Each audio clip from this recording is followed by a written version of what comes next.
summer at a camp run by a woman I'm sure many of you remember from last year's CWC, the Girl on Fire, Miss Brooke Wheeler.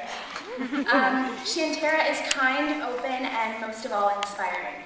She graduated from Southern Methodist University in 1997 and received her BA in Sociology, Public Affairs, and Corporate Communications. Then she went on to Gonzaga University and received her master's degree in Organizational Leadership in 2009. She is currently the assistant principal at Sacred Heart Preparatory in Atherton, California, and the founder of the organization Preparing Leaders for Today. Speaking in schools all over the country, Shantara's vision is to inspire young people to be more than what's expected, more than what's required, and more than what's modeled. I hope you all find this woman as inspiring as I did last summer, and that she encourages you all to tell your stories this weekend. Please join me in extending a warm welcome to Ms. Shantara McBride.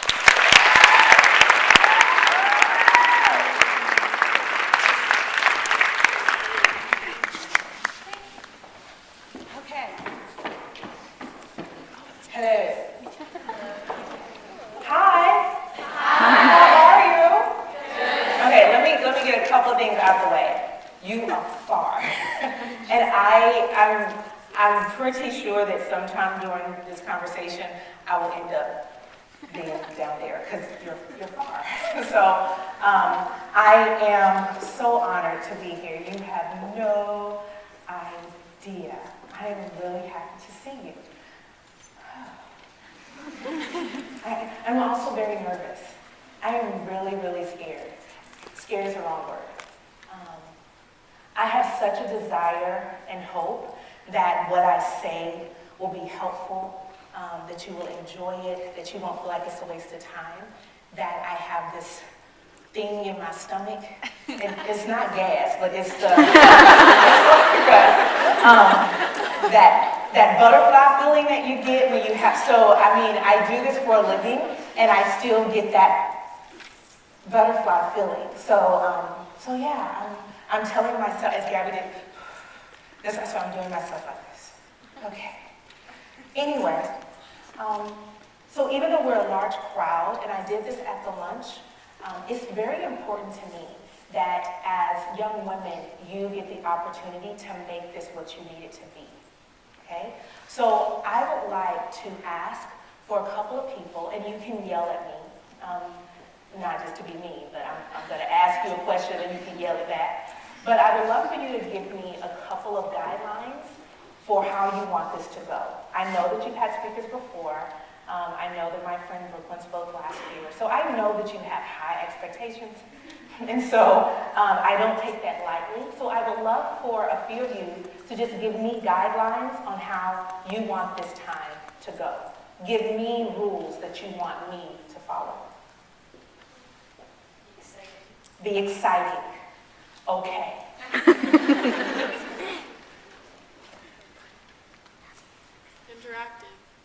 Interactive. Okay. Huh? Funny? Probably not. Because we gotta be serious. Okay? Relatable. Who said that? Okay. Relatable. All right. Anything else? Say that again. Entertaining. Yeah, okay. All right. Productive. I thank you. I have slides. Like this is gonna be official, okay? Anything else that you want me to follow? Any other guidelines you want to give me? Just thank you. Thank you so much. Thank you. Okay, be myself. There are layers to it. Okay. Now, here are my guidelines for you. I know that we're going to talk. I want you to talk. You're going to talk while I'm talking. I think that's totally fine. It does not annoy me. But if you get louder than me, for those who are at the luncheon, what is my theme song? Respect. Respect. Do y'all know the song Respect? How does it go? R-E-S-P-E-C-T. Find out what it means to me. R-E-S-P-E-C-T. No.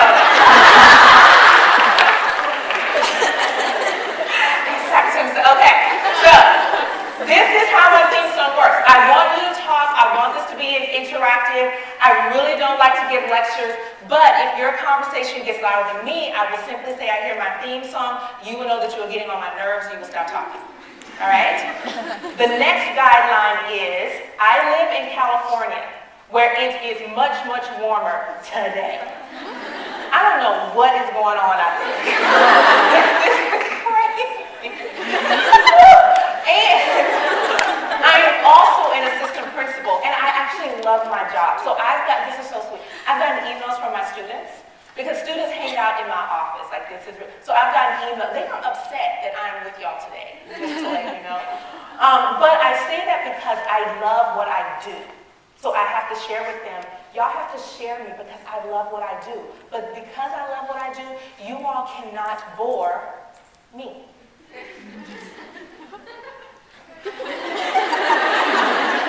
Right. So whoever said entertain me, no ma'am. You have to make this fun for me. All right? And the last guideline that I would give you that I forgot to do during the luncheon, at the end of our time together, I will ask you if you have learned anything. Your answer will be, yes, Shantara, I did. Make it up, lie to me, I don't care what you have to do. But that is what you will say, all right? So, those are my guidelines. I'm gonna get my little clicker thingy here. Hang on, this really means you're doing, you got a speech going, because you have the clicker. It's this neat PowerPoint. Because I always talk more than what's on the slide, and then I forget and stuff. So you will see me go to my notes because I don't want to forget all the stuff that I prepared. But let's get started. So, sharing our story. Share your story. Now, how many of you, when you heard this title, had a mini panic attack? Yes, indeed. Yes. This is like, what do you mean? What? No. What do you mean? Which part of my story? What do you want to know? Why do you want to know my story? What you going to do with it? Like all this stuff. All this stuff goes into our head when you hear share your story. Right? But this is the cool part about this title. Share your story, and I promise you, I will share mine. And I say that because a lot of times, as adults, we're in a position where we are just pulling stuff from you. And we're really pulling stuff from you so we can assess you and make sure you're learning what we're teaching. But we don't get a lot of times to share ourselves with you. So when I saw this topic, I got really excited because I feel like one part of being a wonderful woman is the opportunity to teach, but I learned so much from you. So if you share your story, I promise you, I will share mine. Now, in order to share our stories, we got to talk about that mini panic attack that we have when we hear a topic like share our story. Why in the world would girls have a little problem with sharing our stories? This is when you yell at me again. That didn't go well. Okay. Now I need some hands up, so because it's like a million of y'all. Why we have a hard time? Yes. Insecurities. Insecurities. What else? Yes. We're scared of people judging us. We're scared of people judging us. Yes. Gossip. Gossip. Anybody over here? Yes. We live in a patriarchy. My God. Okay. It's Izzy. Yes. And yes. Love it. They're hard to share. Anybody else? Why is it hard? Yes, in the back. You don't want to offend anyone with our own story. With our own story. What else?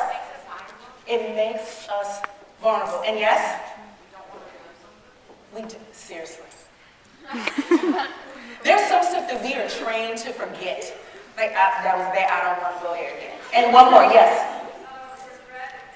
Regret and guilt. Sharing our story is hard because of all the stuff that you just said and then some. But when we focus on how we are as girls, and we get a lot of information, and I love music. Anybody else in here a music person? I love music. Like actually when I went to college, I went to sing. Like that was what I was supposed to be doing. And my parents to this day are still like, now what do you do? Because before I was assistant principal, I was just going around the country and speaking, and they were confused. Like, why are you doing this? You know? Because I went to school to sing. My whole family sings. We are that family. Like on Christmas Day around the piano and somebody playing it. And then we are also that family that we will tell you if that is not your gift. Because, you know, we have cousins coming up, we're like, no, baby, you get on the drums. This is not your thing, okay? So that's my family. But when it comes to music, we get a lot of information from music that tells us as girls we're supposed to celebrate ourselves. So I did this little, I have this idea that I'm gonna put up just one or two words from a song, and I want you to see if you know the song, and I want you to sing it, okay? And this is, again, this is the celebration of girls. So, one song tells us,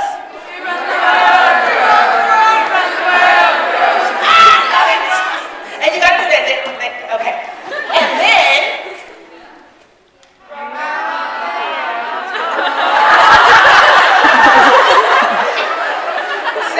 come again. What if I do this?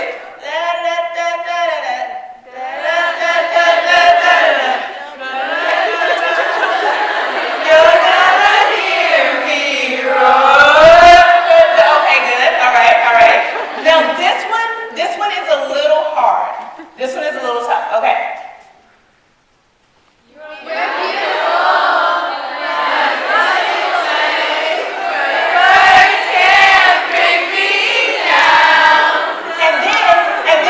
And then there's that other one by that group of boys.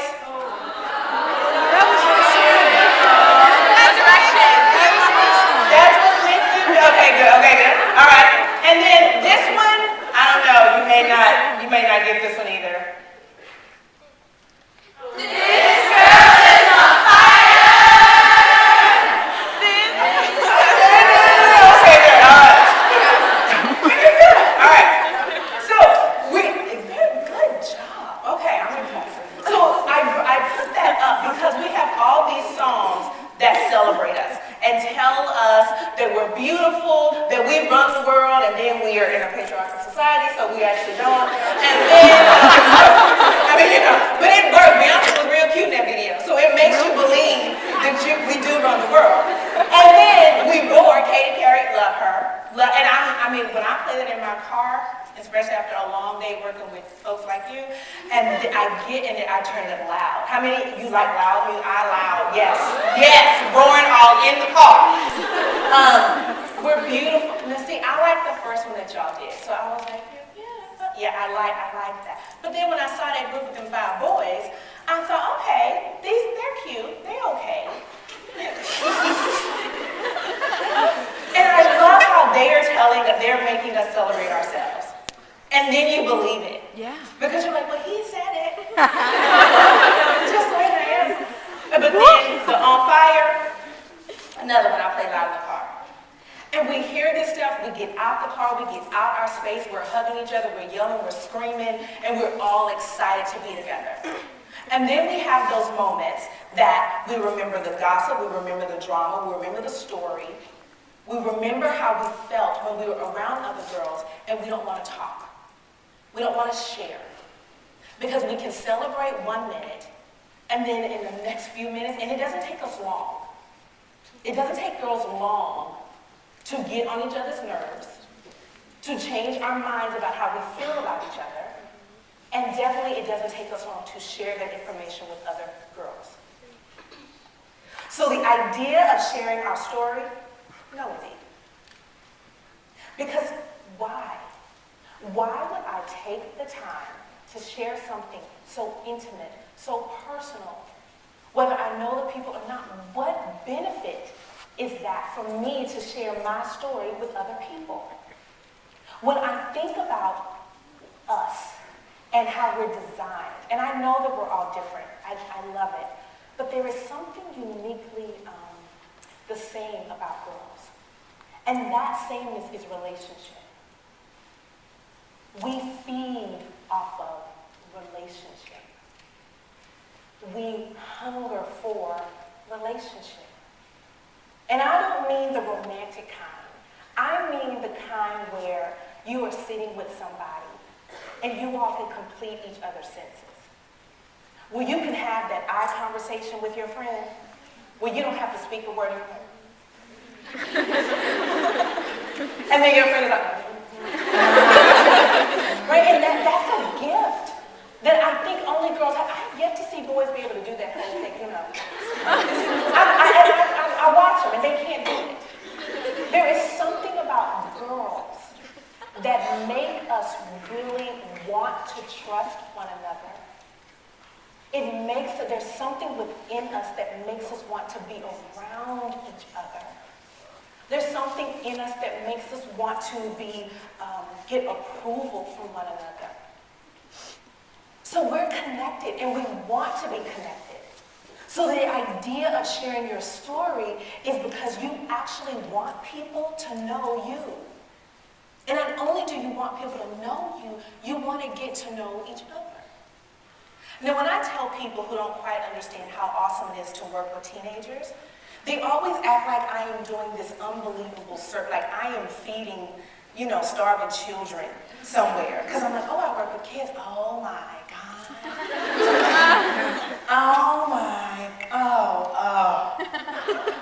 What is your problem? But they really act like what we are doing. And I mean, for the educators in the room, do y'all hear that too, where people act like you are, right? And they're like, oh, I could never do, oh my God. And I'm just like, this is what I'm supposed to be doing. Because what I love about working with young people is that you're still developing. So the fact that I get to be a part of that development, are you kidding me? And I live in Silicon Valley, so I live where the Apple and the IBMs and all the other M's and everybody, But to me, this right here, this is priceless. And I like it because of the connection and the relationship. See, your generation is different.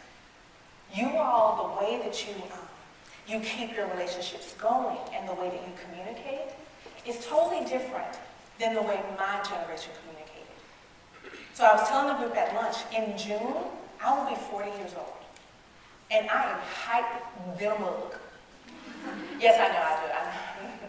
Yes, I know, yeah. But I'll be 40. And when I was in your grade, the way that my friends and I communicated, totally different. The way that we kept our relationships going, we actually had to call each other on the phone. For real. Like each house had one of those instruments. You know what I'm saying? And not only did they have an instrument, it had a cord connected to it.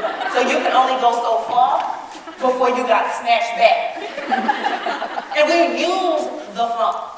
We felt like we were doing something big when we got three-way on the phone. Like, well, we got girl, hold on, let me call, hold on. It was tight. Because we could call somebody else and put them on the phone. You there? Okay, hi. The other ways that we would use and strengthen our relationships is we would write these things in school called notes. And the skill was about folding the note.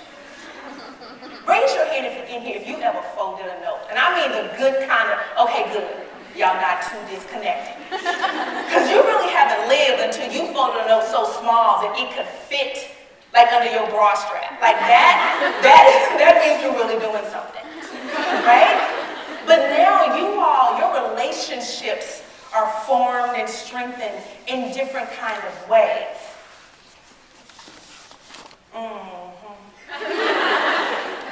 See, because I'm with you all and because of my students that hang out in my office, I listen. So there are certain new instruments that are being used where you share your story. What is it? See, I love how you don't even have to see the whole word, but the image is worth jajillions of dollars. Seriously. I am where Facebook lives, jajillion. Now, the interesting thing about Facebook, and maybe you all can help me. If we say sharing our story makes us vulnerable, exposed, and all this other stuff that we get nervous about, can you all tell me why do you all put so much information on Facebook? No, I meant that for real, like for real. Somebody said, yes.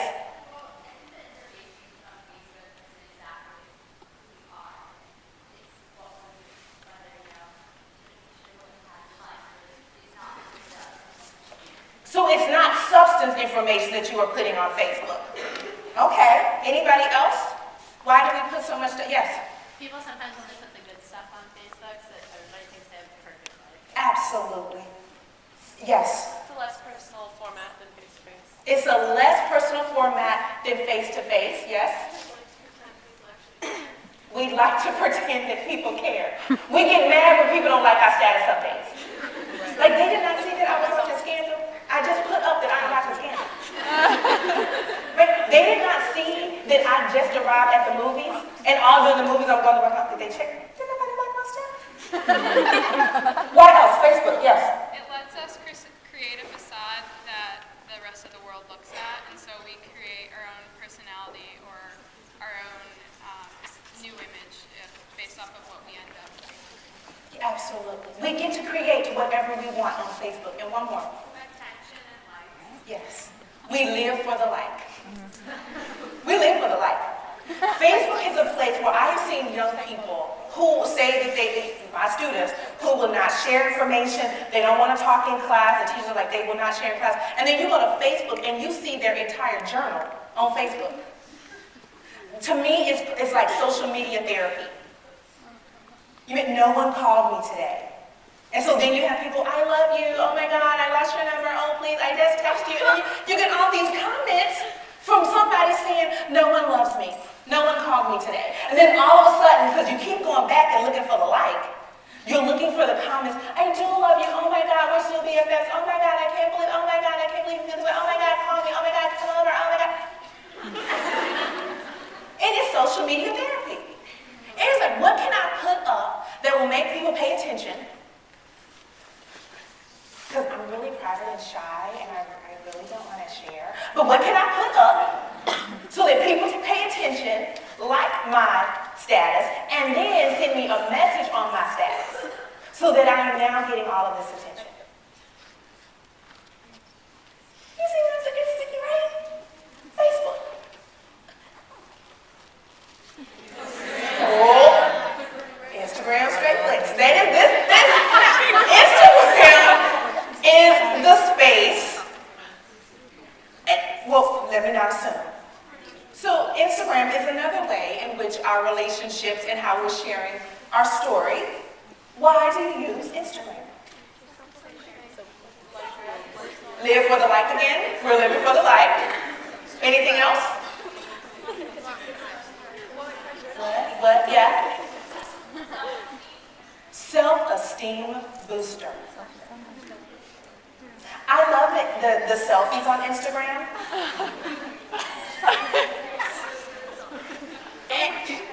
Okay, I'm gonna tell you something for real. How many of you take about 10 to 15 selfies before you post that one?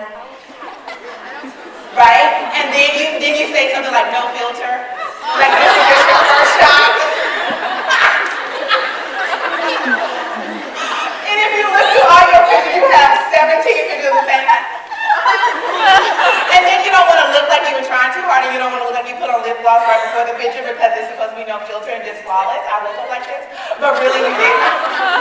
Because you have put it all together to take the ultimate selfie, and then you look for the likes, so then your self-esteem can get boosted. But you're shy, and you really don't want to share your story, and you really don't want to be vulnerable and exposed to people.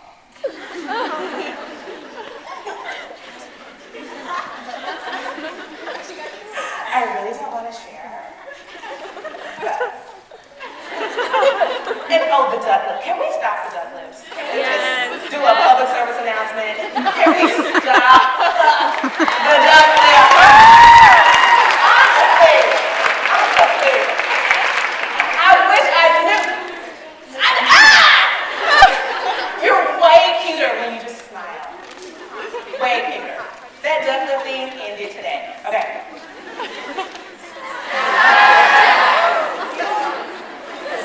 Snapchat. Okay, talk to me about this. Why do we use Snapchat?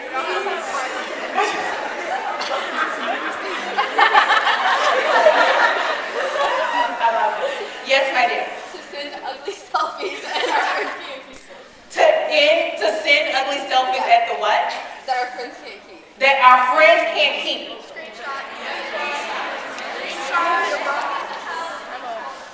The air quotes, really? This is what I love this too. Okay, so we send ugly selfies that our friends can't keep. Also, for some adults in the room, maybe just two of you, who don't know what Snapchat is.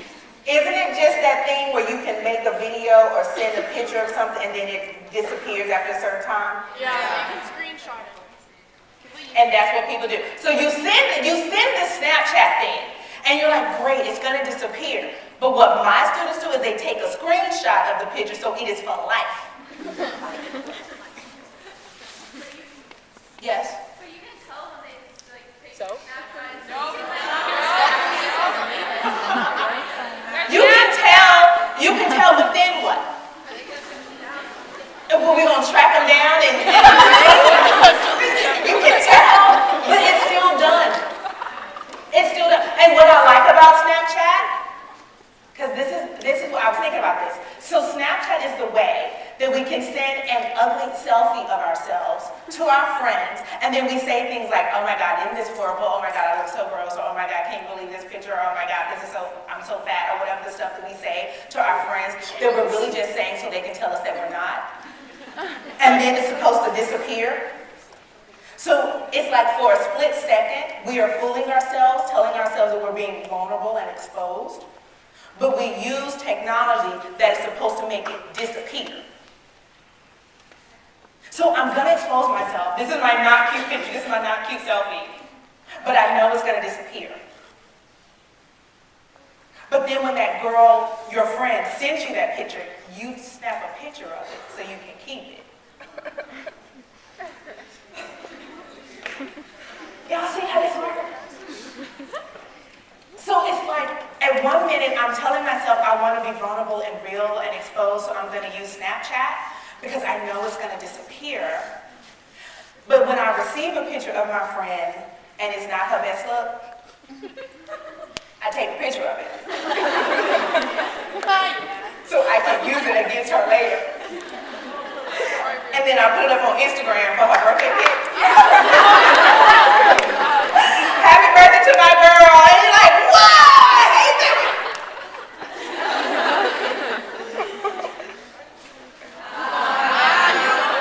Ain't gonna do it. Ain't gonna do it.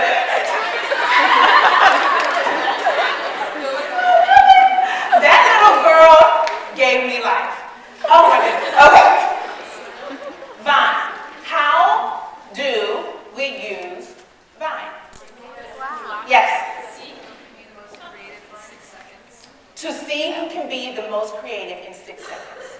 Anybody else? Yes. Because there's this like, that's our hand. Yes.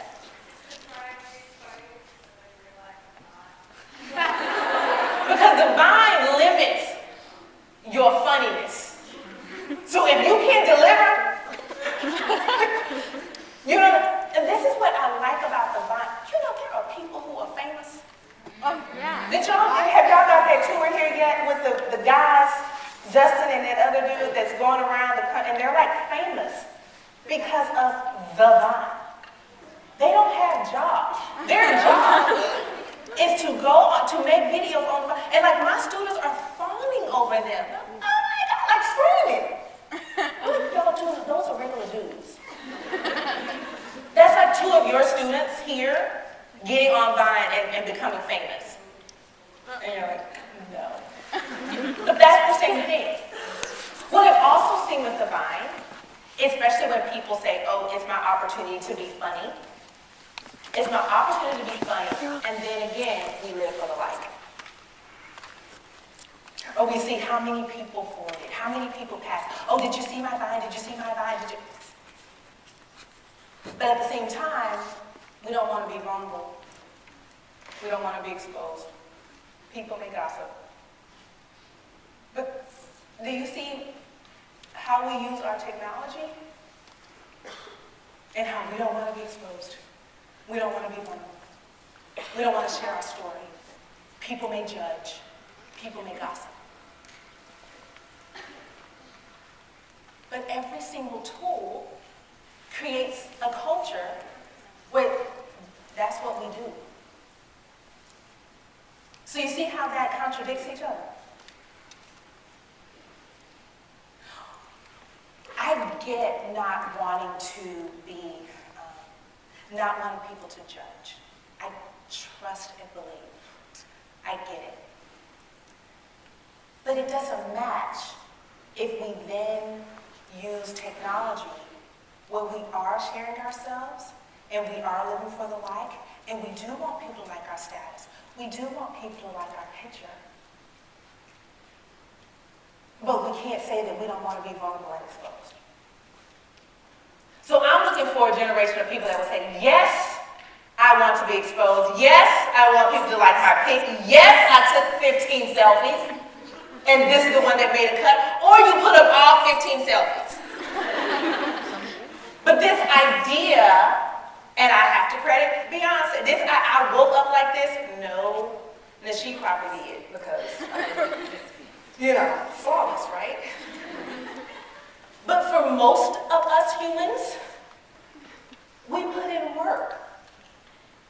We work hard. You work hard in your class. Now, I know some people where you don't really have to work for your A. I have a cousin like that. He gets on my nerves.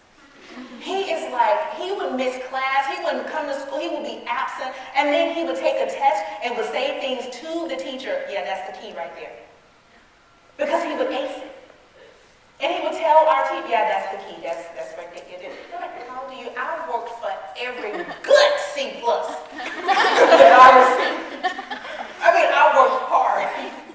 You know what I'm saying? Anybody else say, I worked hard, right? So this idea of how we use our technology, it doesn't match when we say that we don't want to be vulnerable and we don't want to be exposed. It doesn't make sense. So what's the risk? We talked about being vulnerable. We talked about that it's scary. We talked about people may gossip. But I don't know about you, but I've had people gossip about me without me sharing anything. Right? I've had people make up stuff about me. All you need to give is a small something, and people can create volumes of information about you. That isn't true. But no one asked if it's true. So being a person who I tell people I'm a survivor. Because though I love being a girl, I love working with young people, I love working with teenagers. Teenage years for me, not so great. Because part of my story is that I was teased and made fun of and excluded by people who kind of thought they knew me, but not really. There were 3 girls in school who found something wrong with me on a daily basis. And I was just their target for some reason. And to this day, I couldn't tell you what I did. I couldn't tell you. It could have been my confidence, but I really wasn't that confident. I was vocal. I was loud. Can't help that. I was assertive, but not in a mean way. I was a leader, I guess. But for some reason, these girls did not like me. And they had power. When I say power, I mean other people stopped talking to me just because they said so. People who didn't know me.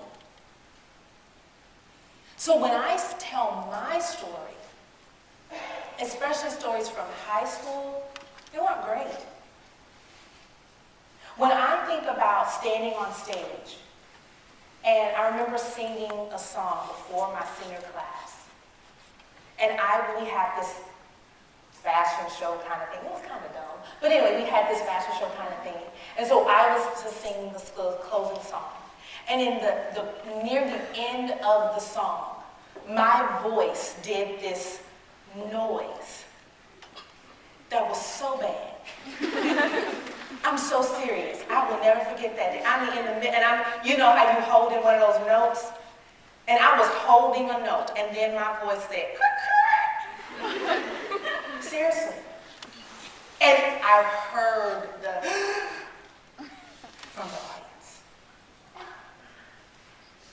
So as a performer, you complete the song, you get off stage. I went to the back and cried. I mean, wept. Because the other person that sang that day was my biggest rival. And her song was flawless. So then it was my turn. So part of my story is not being perfect. Part of my story is standing on a stage in front of not only my entire high school class, but my family was there. Other families were there. And then it's my turn, and I stand on stage, and I'm singing this song, and the very last part of the song, my voice makes this noise that was horrible. I couldn't laugh it off. I couldn't shake it off. I had to finish the song. I smiled, went to the back, and cried my eyes out. And did not want to come out for a very long time because I was embarrassed. Sharing your story means that everything won't be pretty. But I'm standing. It didn't crush me.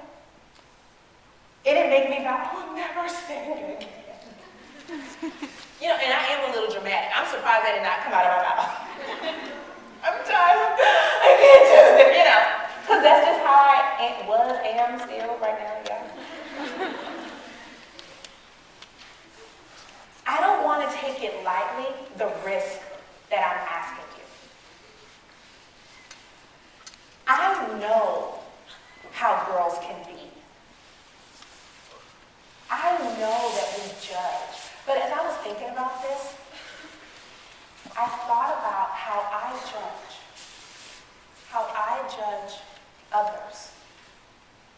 Thankfully, I've gotten a little better about it because once I realized that I am judging others, I'm really comparing them to me. And really what I'm doing is I'm looking for their flaw. That's what judging is. To me, it's my own definition. I'm not judging their behavior. I'm looking for their flaw. I'm looking for the thing in her that I get to destroy so that I can feel better about me. That's what judging is. So how I've switched it for me, and I was telling Miss Kelly, this topic right now is where I am in my life. So the fact that you're hoping to get it now, I'm wanting you to avoid a lot of the stuff that I went through. If you're looking at a girl and you are judging her on her clothes, which really shouldn't happen here because y'all pretty much got to wear the same thing. But I know, like in my school, you look for anything. You look at the shoes, you look at the stockings or the tights or whatever, you look at the skirt, is her skirt, well, her skirt fit better last year. You know? We look for stuff. And really what we're looking for her flaw so that we can find another person to be better than.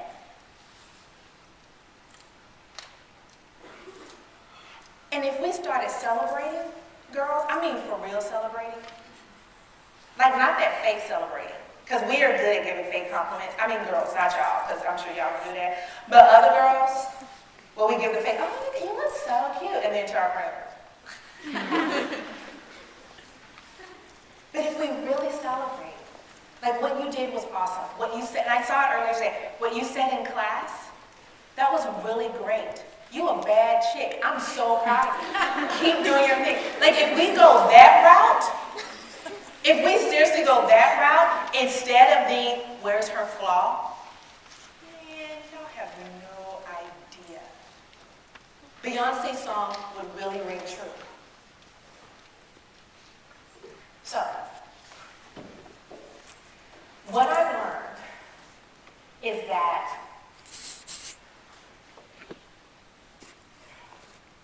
it is extremely difficult to be vulnerable. It is uncomfortable. It is scary. Something may happen.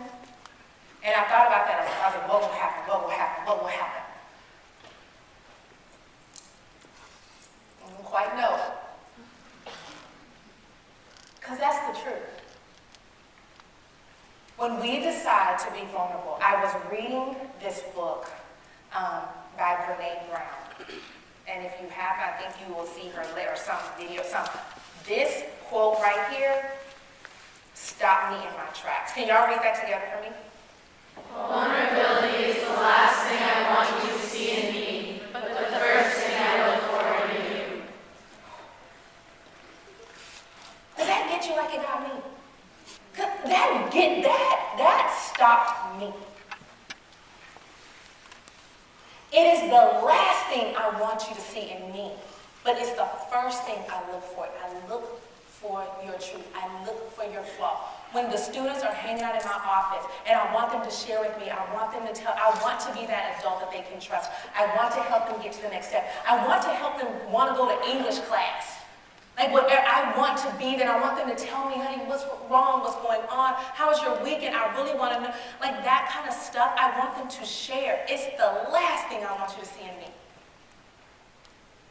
Like with our friends, we say, no, you can talk to me about anything. No, you can trust me. Oh my God, no, tell me. And then when they ask you one serious thing, wall goes up. Well, no, I don't share that. I don't talk. No, I don't do that. No, I'm not comfortable. And I know we're not comfortable with everybody. And you should use wisdom. Use wisdom, absolutely. If you know someone is a gossiper, don't sit up there and gossip with them. My grandmother taught me this, and I learned it the hard way. Those who gossip with you will gossip about you. Unfortunately, some of you already know that to be true. Those who gossip with you will gossip about you. So if you are feeling like, I don't really feel like I can trust, follow your instinct. But some of us put up a wall for no good reason, but we want everybody to tell us their business. Vulnerability is the last thing I want you to see in me, but the first thing I look for in you. I had to tell myself, why would anyone want to share with me if I'm not willing to share me? That's why I enjoy the work, because I'm hoping that I'm sharing with you. This changed my life so much, y'all, I had to Instagram. I'm so serious. I have this whole thing on my Instagram where it's my quotes that I'm trying to live by. This changed me. And as we're with girls, we can see how that works with us. We put stuff on Facebook, we put stuff on Instagram, we put stuff on Snapchat, we put stuff on Vine, but we don't want people to really know us. We put up a wall. But we're looking for people's flaws when we're looking at Facebook, Instagram, Snapchat, and Vine. We want to make people laugh, but we don't really want people to see the real us. That's a match.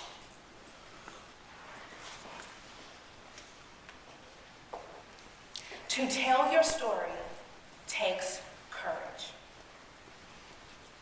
There's another song, I didn't put the theme up, but the Brave song, anybody know the Brave song? How's it going?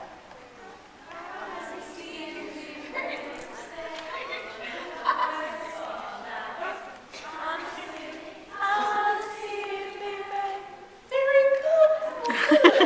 And I will tell you if it wasn't. So that was good. Courage.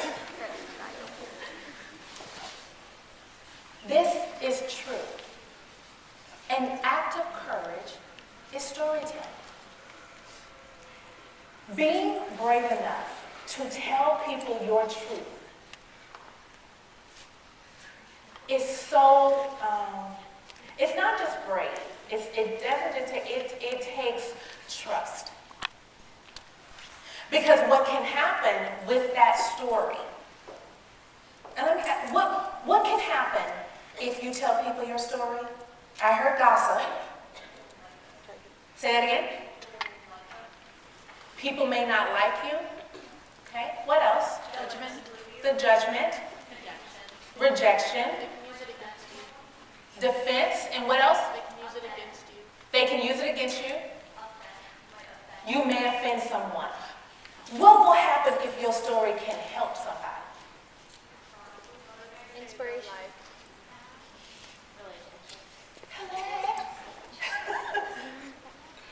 But as young women, as seasoned women, we immediately go through the lane of it can offend, we can hurt, they can judge me, they can spread gossip, they can spread rumors, they can do this, they can do that, they may not like me. Or it can help. I may have better relationships. I may be able to meet somebody I didn't know. I may have more in common with somebody that I didn't know. It could actually be a really cool thing. It can inspire somebody else to tell their story. We can go down a different path.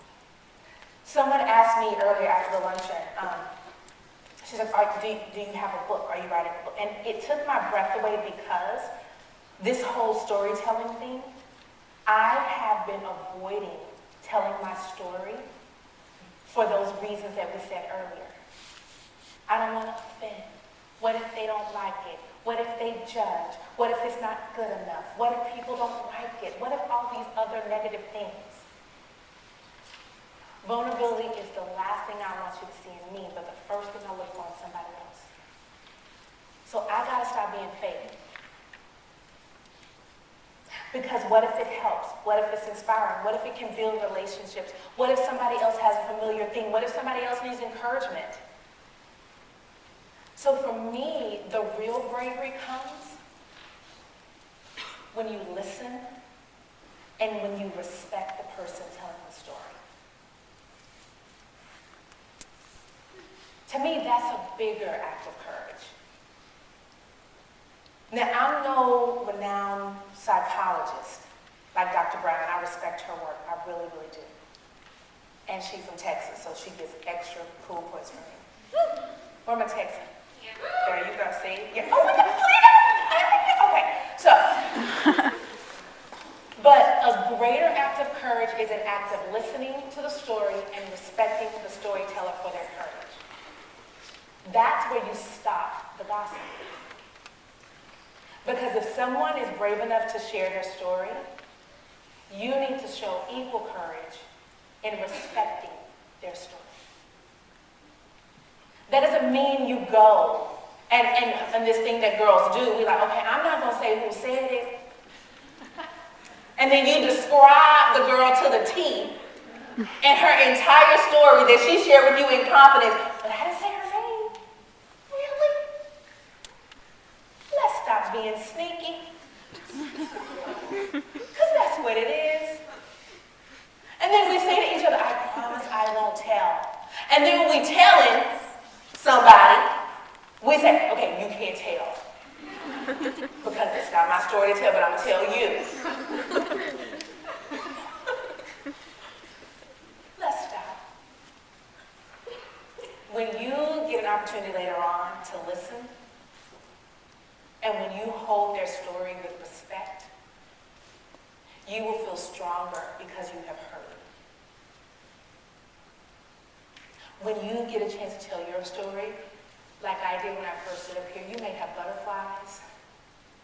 You may look around your group and wonder, like, okay, I'm telling y'all this, but I will cut you if you violate this trust. Because it's really scary. But I'm also getting to the point where I've honestly realized there is not one person on this planet that can harm me, especially with an untruth. There is not one person on this planet who can spread anything about me that people who know me and love me would believe, especially if it's not true. I always hope that my character and my integrity speaks louder than some rumor. And that is what I'm asking for you this afternoon. Now, you're going to share a song, right? Is that the deal that they have to share? Okay. Does everybody have, what you're going to say? Okay, good. This is my song.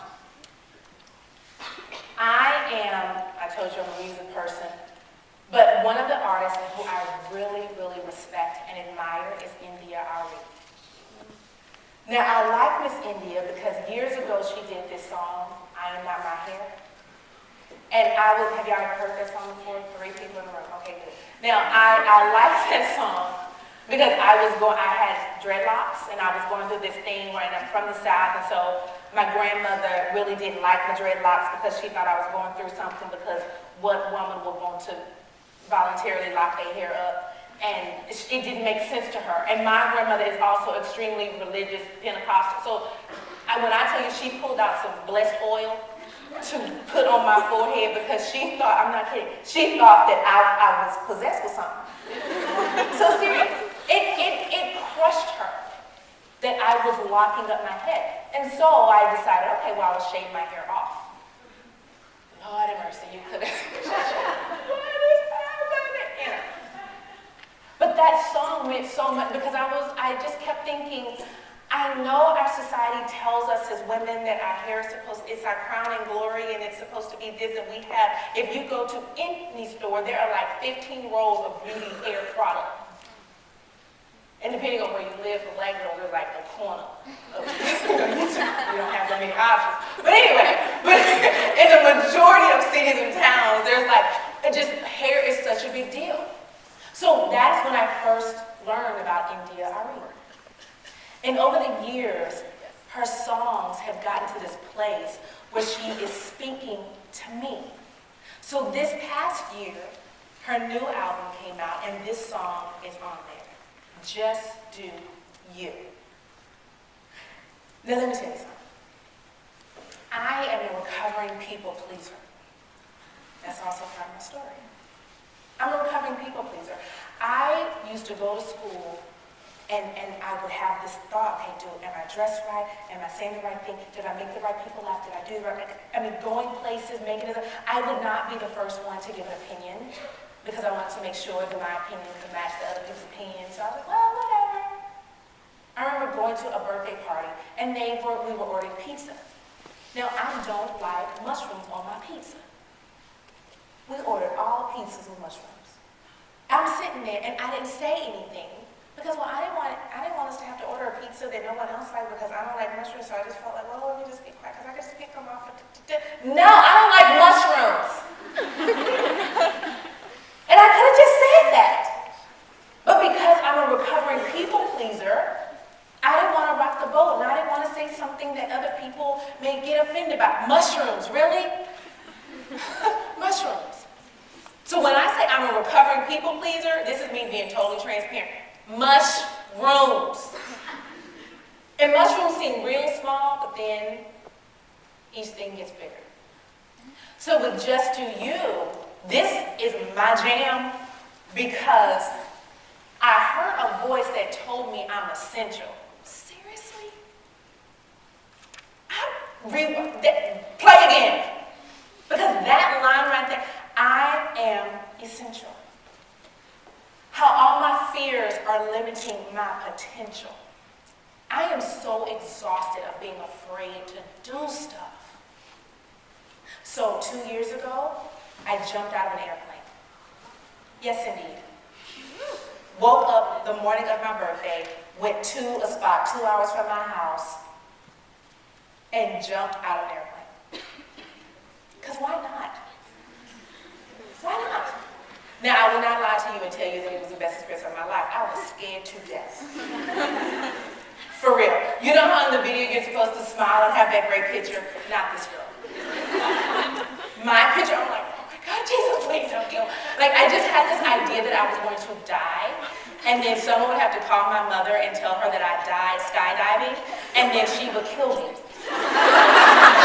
Like, that was the entire thought. I'm going to die. I'm going to die. I'm going to die.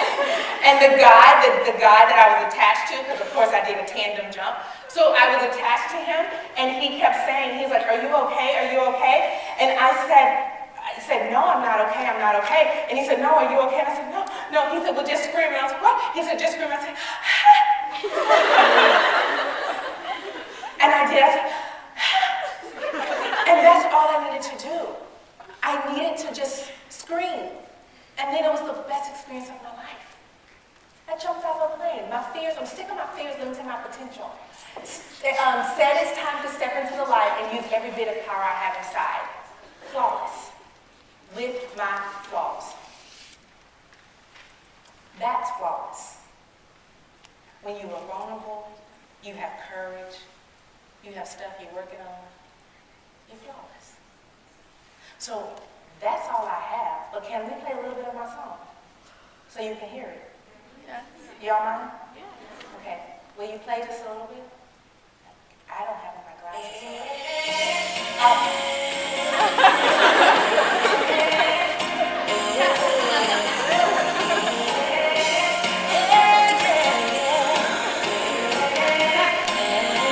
And y'all can stand if you want to, because this is my jam. Heard a voice that told me I'm essential. How all my fears are limiting my potential. Said it's time to step into the light. Use every bit of power I have inside. So what you waiting on? Who you waiting for? You don't take a chance, you never know what's in store. Just do you. Somebody's got to be a star. Just do you. Somebody's got to raise the bar. Just do you. Somebody's got to change the game. Just do you.